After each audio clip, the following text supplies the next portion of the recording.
Teamwork, getting started. So you have a team project, you've been given the task, and you've been put on a team. And your team is meeting for the first time outside of class. Now what? Well, teams typically go through 4 stages: forming, storming, norming, and performing. However, some teams get bogged down in the storming and norming stages and never reach performing. The result?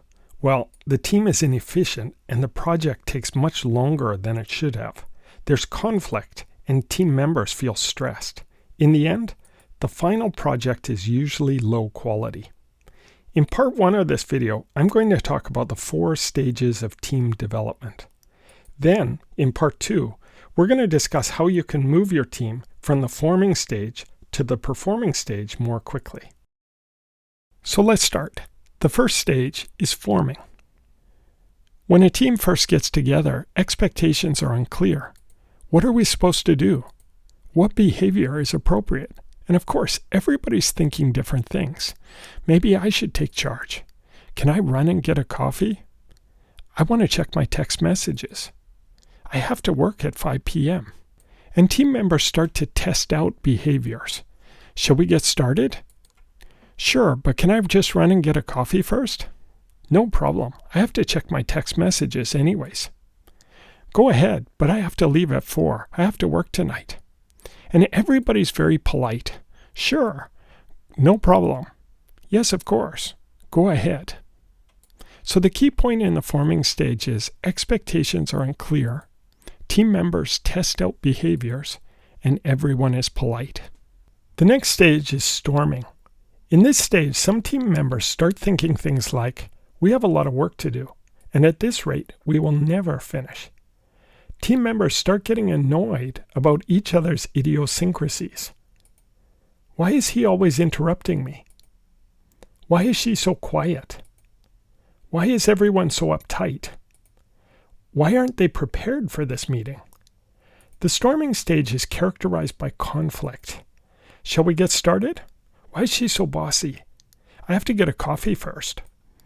Why didn't you get your coffee before? You know I have to leave at 4 o'clock. Why does everyone have to accommodate your schedule? Chill out, everyone. Sometimes the conflict becomes disrespectful. You're an idiot. I know you are, but what am I? But not all conflict is verbalized. Some team members may withdraw, sitting in silence while other team members are arguing. But they may be thinking to themselves, these 3 are ridiculous. There's no point in talking to any of them. Other types of conflict? Team members might storm out, or they might disappear, choosing not to attend future meetings. So to sum up, the storming stage is characterized by conflict. Some group members may express conflict openly. Other group members may express conflict by withdrawing, either sitting in silence or choosing not to attend meetings. The next stage is norming. The team starts to create a clearer set of expectations for each other. Let's start our meetings at 2:40 instead of 2:30. That way Omar can get his coffee. That would be great. And let's finish our meetings by 4 o'clock. I know Lisa has to go to work after these meetings. Our meetings are only 80 minutes then, so let's stay on topic. No cell phones or goofing around. Agreed. And let's make sure we all prepare for the meetings. So, in the norming stage, the team has a clear set of rules, and team members start following the rules. The meeting starts on time.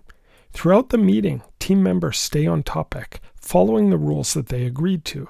For example, no cell phones, no goofing around. And the meeting ends.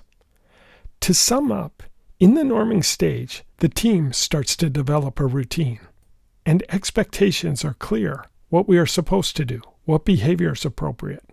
Team members become more accepting of each other's idiosyncrasies. And work starts to get done. The next stage is performing.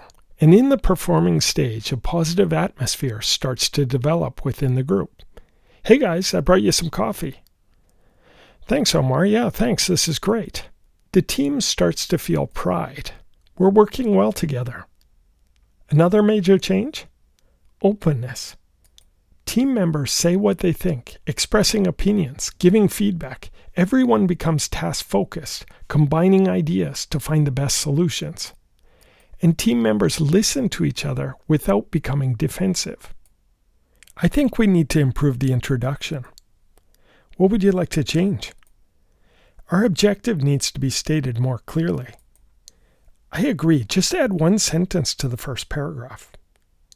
So, sensitive topics can now be discussed, and team members start expressing opinions and giving feedback and listening to each other. Also in the performing stage, the team starts to become more action-oriented. So each team member takes on tasks, and the team sets deadlines for each task. Can we finish our rough draft by Friday, 2 o'clock? Sure, I'll fix the introduction tonight, and I'll reformat the appendices. Finally, the team also becomes supportive. Team members volunteer to help each other. I have to write the executive summary. Are we still planning on a table for the executive summary? I could create that table. I have all the data.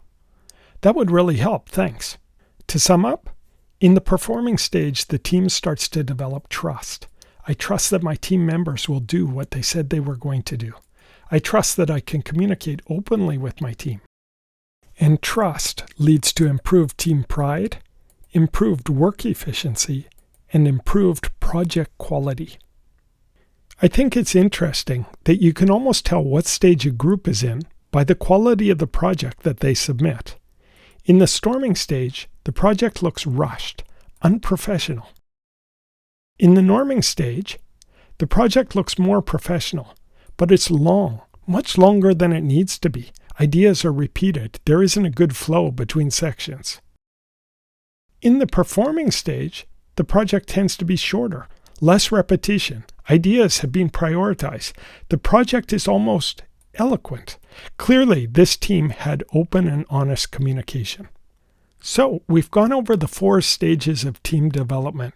But how can you get your team to move from the forming stage to the performing stage quickly? As we'll see in part 2 of this video, there are 3 things that you can do right from the beginning of your project. Be action-oriented, be a good team member, and run meetings effectively.